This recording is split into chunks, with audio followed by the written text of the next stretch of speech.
లోక్సభలో ప్రధాని నరేంద్ర మోదీ మాట్లాడుతున్నారు. ఇప్పుడు లైవ్ చూద్దాం.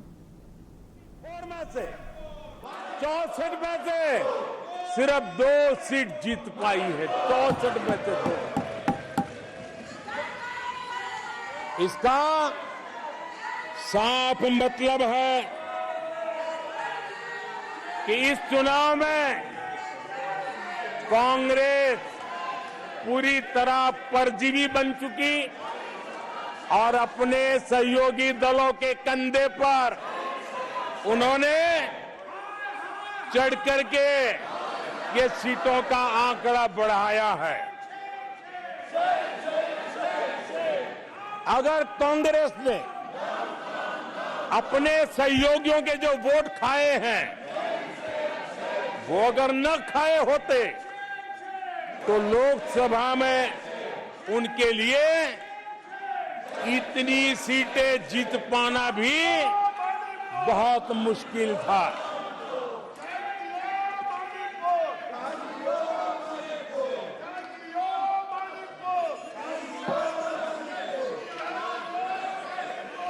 आदरणीय सभापति जी,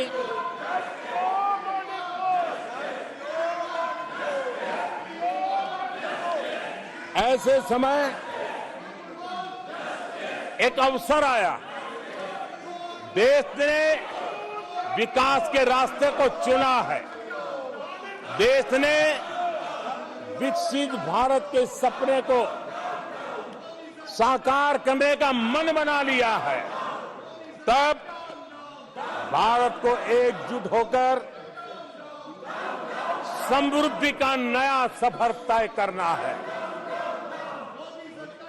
ऐसे समय ये देश का दुर्भाग्य है कि हिंदुस्तान में 6 दशक तक राज करने वाली कांग्रेस पार्टी अराजकता फैलाने में जुटी हुई है. ये दक्षिण में जाकर उत्तर के लोगों के खिलाफ बोलते हैं. ये उत्तर में जाकर के पश्चिम के खिलाफ जहर उगलते हैं. पश्चिम के लोगों के खिलाफ बोलते हैं. महापुरुषों के खिलाफ बोलते हैं.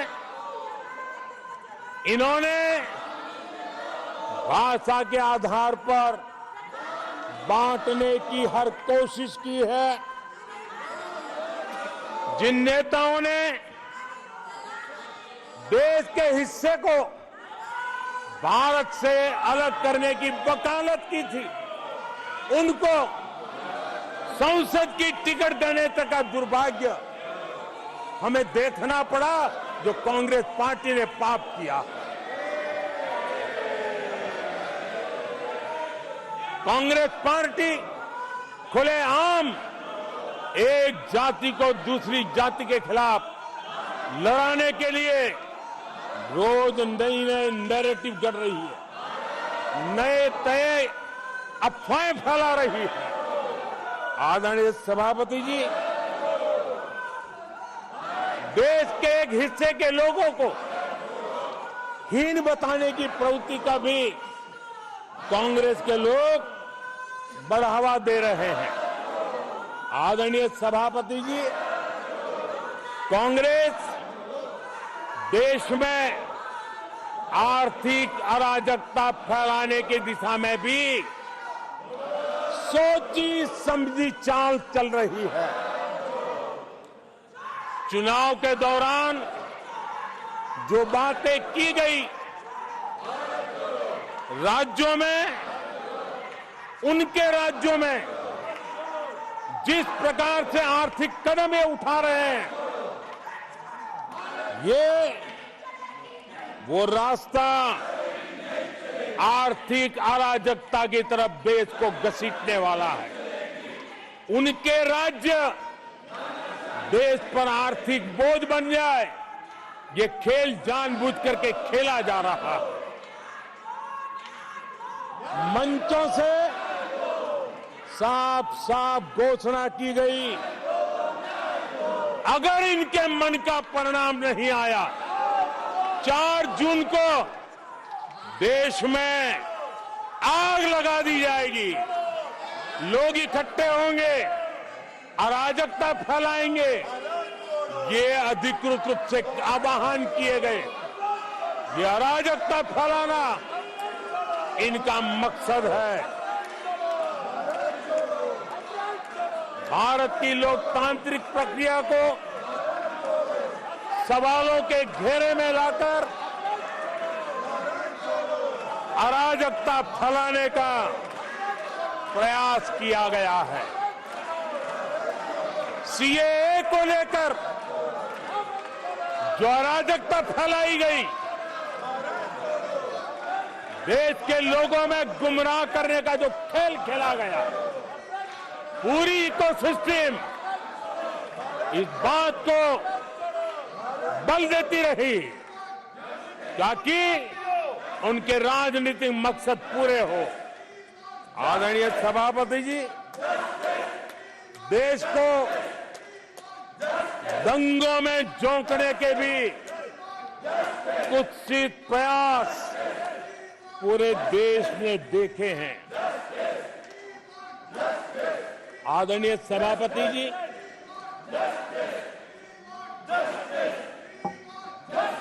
आजकल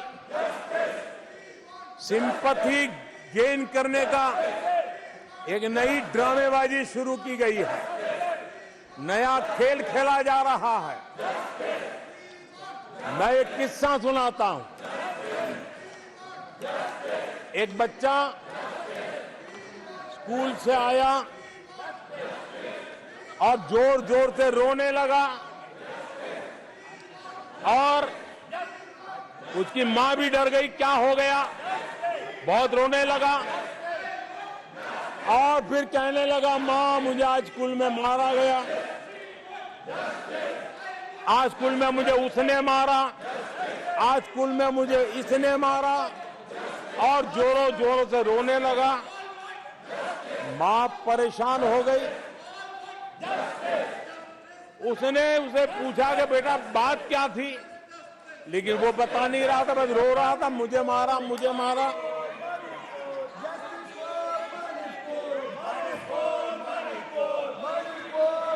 बच्चा ये नहीं बता रहा था कि आज स्कूल में उस बच्चे ने किसी बच्चे को मां की गाली दी थी। उसने ये नहीं बताया किसी बच्चे की किताबें उसने फाड़ दी थी।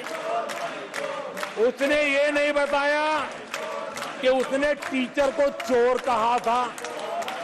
उसने ये नहीं बताया कि किसी का टिफिन चुरा करके खा गया था। हमने कल सदन में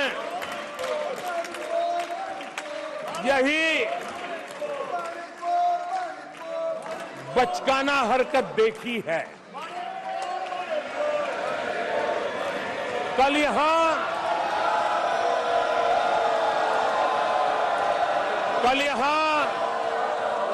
बालक बुद्धि का विलाप चल रहा था।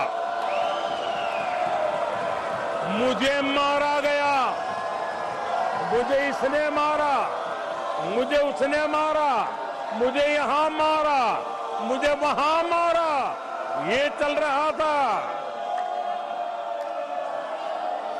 आदरणीय सभापति जी, सिंपैथी हासिल करने के लिए ये नया ड्रामा चलाया गया है, लेकिन देश ये सच्चाई जानते हैं कि ये हजारों करोड़ रुपए उसकी हेराफेरी के मामले में जमानत पर बाहर है।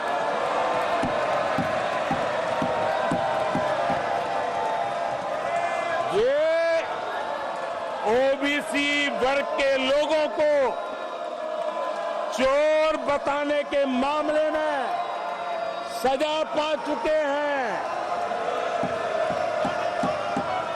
इनको देश की सर्वोच्च अदालत पर गैर जिम्मेदाराना बयान देने के बाद माफी मांगनी पड़ी है।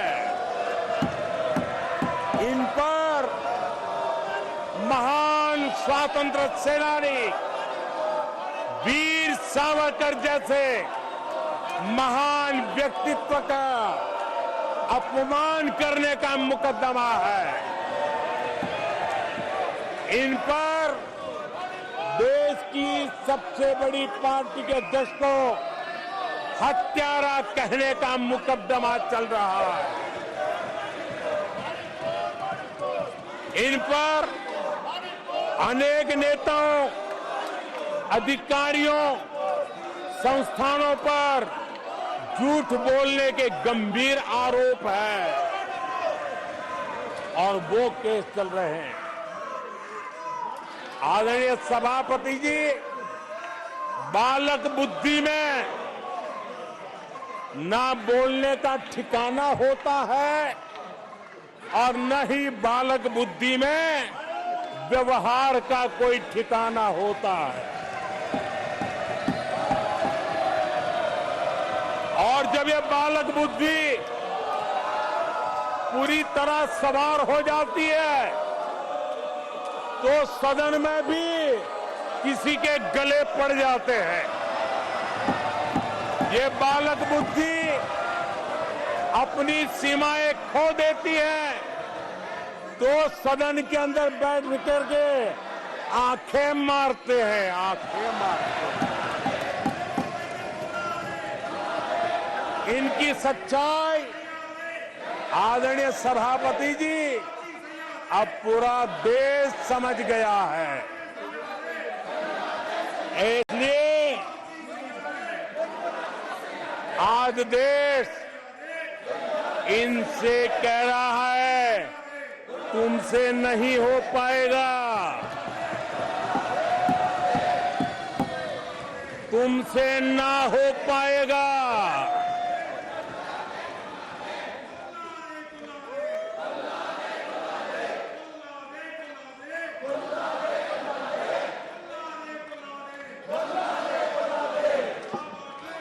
बैठिए माननीय सदस्य, ये तरीका आदरणीय अध्यक्ष जी,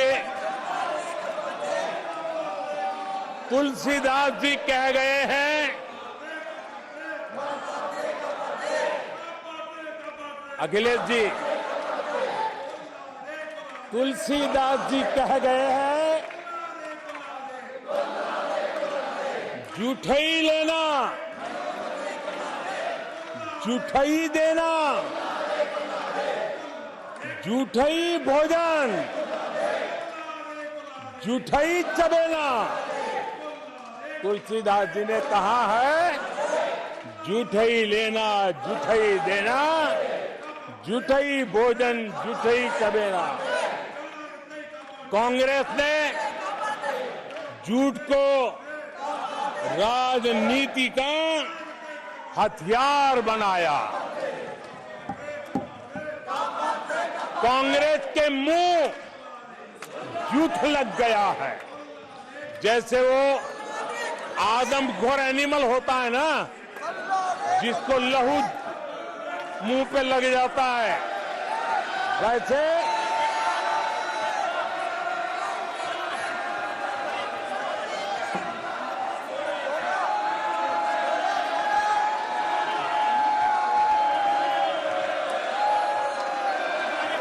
आदरणीय सभापति जी, कांग्रेस के मुंह झूठ का खून लग गया है। देश ने कल 1 जुलाई को खटाखट दिवस भी मनाया है।